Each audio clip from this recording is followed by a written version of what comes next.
Yo, what's up? Welcome back to another episode of The Source. Continuing on with NFL Week 5 videos. Got an interesting matchup here. Chiefs at Vikings. Vikings are catching 3.5 points at home here. It's down from 5.5, so this line's been moving. Total sitting at 52.5.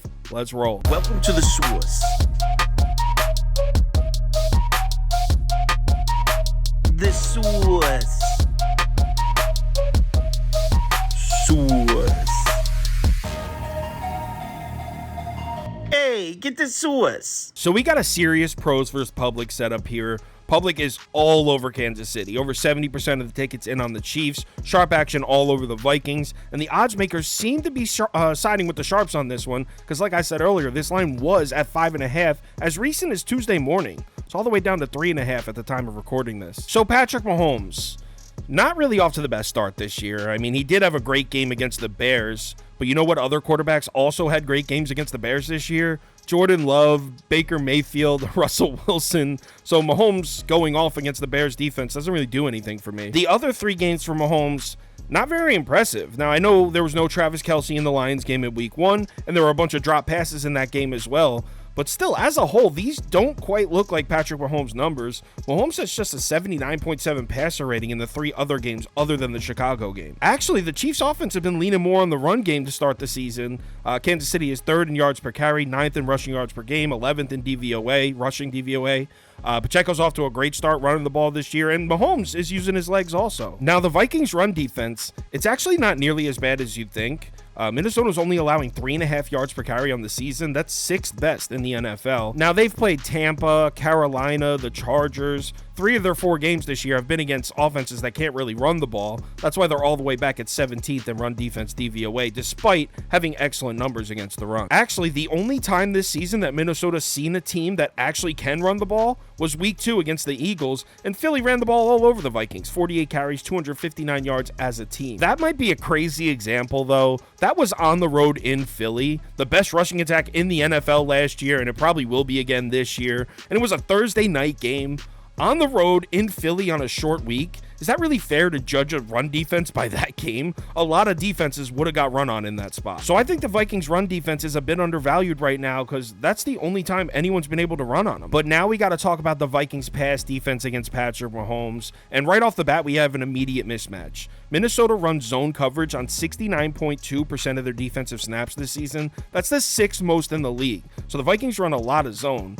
Patrick Mahomes has been much more efficient against the zone this year. He's actually struggled against man coverage, which is weird because Mahomes was a beast against man coverage last season. But despite Mahomes not having the best start to the season, he's 8th in passer rating and 7th in net yards per attempt against zone coverage. So the Vikings defense should be a good matchup for Mahomes. And Mahomes should have plenty of time to throw in the pocket in this one because, as we know, Chiefs have one of the best pass protections in the NFL. It has been for years. They're 1st in adjusted sack rate this year, 12th in pressure rate, and 12th in QB hurry rate allowed. And the Vikings pass rush, let's just say it's still trying to figure out Brian Flores' system. They are 1st in blitz rate. The Vikings have blitzed on 57% of defensive snaps this year. 57%. Remember, it's Brian Flores at DC. We remember what he likes to do. They are sending guys, but they're only 29th in pressure rate. 29th, despite blitzing more than anyone else in the league. They do have 11 sacks, so they're 15th in adjusted sack rate. So when they're getting home, they are getting the quarterback to the ground, which is good. But when you're blitzing more than any other team in the NFL by far, you expect to have better pass rush numbers than that. So I think the Vikings defense might be able to take the run away a bit and force Mahomes to beat him through the air. But with the pass rush not getting home and the way Mahomes has been throwing the ball against zone coverage, Chiefs offense should definitely produce in this game. On the other side of the ball, the Minnesota Vikings should be thanking the Lord the run game finally showed up.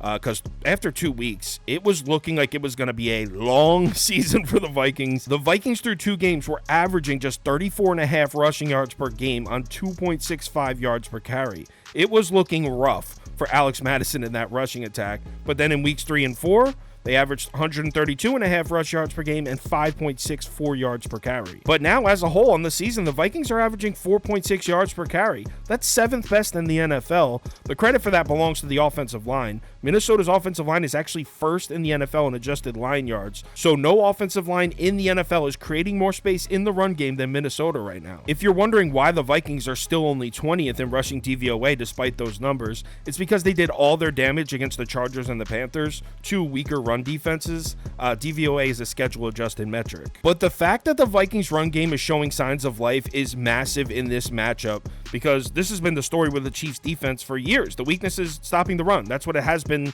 for the last 3-4 years? And it's no different this year. Kansas City's defense is 20th in yards per carry allowed, 29th in adjusted line yards, and 20th in rushing DVOA. So the Vikings should come out looking to run the ball in this game, and I think they're going to be able to. But honestly, right now, I think the bigger concern for the Chiefs defense might be the pass rush. On the season, the Chiefs are 30th in pressure rate and 31st in QB hurry rate. Now, it's early in the season, and one of those games, week 1, was played without Chris Jones. But still, this is concerning. The pass rush has been the backbone of Kansas City's defense for years. They need to start getting to the quarterback. Everyone was talking about how great Zach Wilson was on Sunday Night Football last week, and he was definitely good. Give him some credit. But what surprised me more was the amount of clean pockets he had to throw out of, and the Jets' pass protection hasn't even been good this year. They were not getting to him. Now, the Minnesota offensive line has been pretty mediocre as far as protecting Kirk Cousins, but they still got better pass protection numbers than the Jets' offensive line does. Minnesota's 14th, 24th, and 18th in sack, pressure, and hurry rate allowed. If the Chiefs give Kirk Cousins the same clean pocket to throw out of that Zach Wilson had last week, he's going to go off. And another thing about this Minnesota Vikings team, yes, we know they overperformed last year. They were similar to the Giants. They won a ton of close games. They finished the season 13-4, but analytically, they were like an 8 or 9 win team. They were definitely overvalued. But I think after this rough start, the pendulum has kind of swung too far the other way here. Minnesota has a -8 turnover margin this season. That's second worst in the NFL. Now, I'm not saying turnovers don't matter. I'm not saying forcing turnovers and protecting the football aren't skill sets. They are. I'm just saying there's always a bit of luck involved in turnovers sometimes. And a lot of times when a team's turning the ball over, everyone writes them off like, that team sucks. And then they come out one game and don't turn the ball over, and everyone's like, oh, wow, they're actually a pretty good team. I think the Vikings actually might be a bit undervalued right now. And Kansas City just hasn't shown me enough to justify laying more than a field goal on the road here. Last week, my bet on the Chiefs, that was a fade of the Jets. That was more of a fade of the Jets than it was a bet on the Chiefs. I'm going to take Minnesota here. I'll take the Vikings plus 3.5. Hopefully I can get it at 4. I think the Vikings should possibly win this game at home. If you want my top bets, parlays of the day, if you want to join our Discord, or you want to get in on the NFL Against the Spread weekly giveaway contest, head over to KyleKirms.com. All the information's right there on the homepage. NFL Week 6, we need to get that Washington Commanders money back. That Thursday night game crushed me. But there's a lot of value on the board. Remember to bet responsibly, and I'll talk to you in the Discord.